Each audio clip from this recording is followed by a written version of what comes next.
This conference will now be recorded. All right, so today is Tuesday, February 5th. And as always, everything that we're going to be talking about today is for educational purposes only, and nothing is intended as any type of investment advice.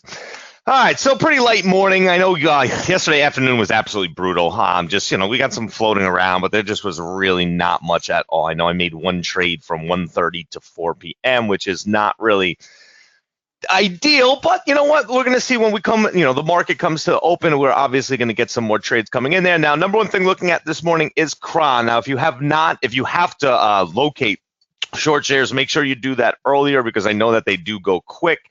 But overall, as we're coming back down, we know we have selling at that 2150 point. We have a beautiful show of hand that just came in here at that 2250. But remember, KURA has been trading a lot different lately. It's had a lot more range within it.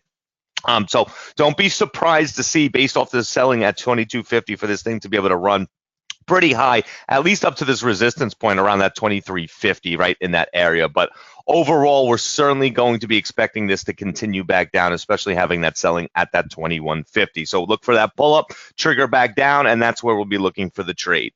Next one is APHA. So APHA. Okay, I wasn't too happy with it as it pushed up to 12. Now, we could see yesterday in the aftermarket, it kind of just floated all the way back up. And then this morning on pretty much no volume. I mean, volume was extremely, extremely low. You could see it pushed all the way up to that 12 level without getting really any type of real buying. And because of that, we end up seeing it come right back down to from where it started.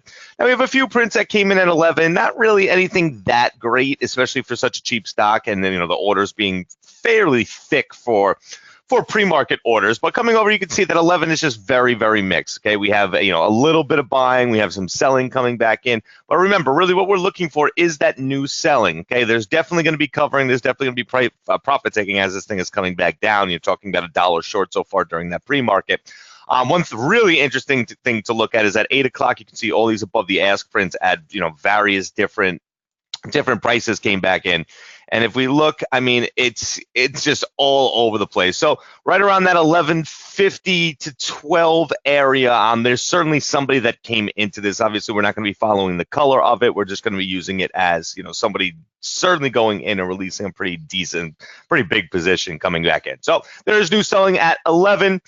Just like I said, just keep that in mind that, we're going to see profit taking coming back in. So you're going to see these buying, this buying start to leak out. So, it's really a matter of, are we going to get new selling to continue it back down, because we don't really have much buying up above.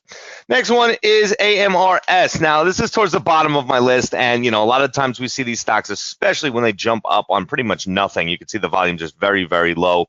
On those first few bars coming back in, they end up returning right back to where they came from. Now, 450 does have a little bit of buying. It's nothing too special, and a lot of times we end up seeing these stocks just die out once the market opens coming in. So remember those variables.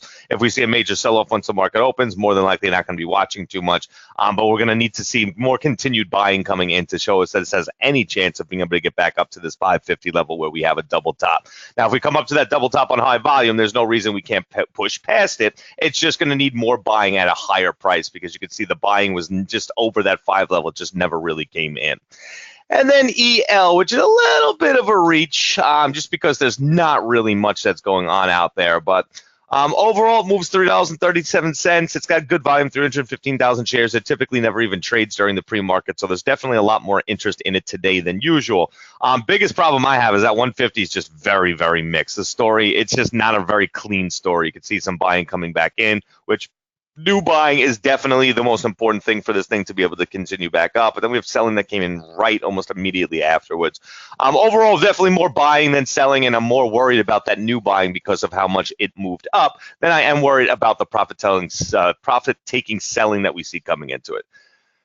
That gap, we really need to see something. Well, hopefully we could get something to start moving. Roku is, basically the same type of deal. We have some buying that's sitting up at that 50 level. Nothing has changed from yesterday at all, besides the fact that overnight we ended up coming back in, but it just needed a real big pullback, okay, because of all this buying that just never satisfied any of their pullbacks. We ended up getting that, and it's kind of just been creeping back up. We don't have as much buying at 50 as I would like. We do have one big position, but the big position is below the bid print, so we know that there's somebody there. It's just a matter of, did they sell, or are they going to be coming back in?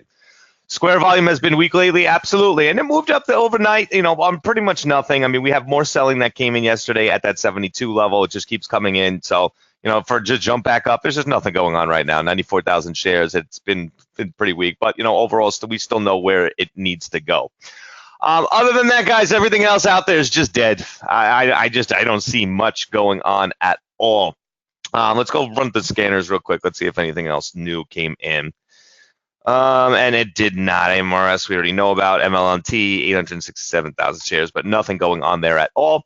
MBRX, 591,000, but nothing there. I mean, it's just garbage pretty much all around. Loser side of things, you can see, let's see, we have a few new things that popped up. UWT, we're not going to be looking at. Cron, we know about. AMD, I'm not really going to be paying attention once the market opens.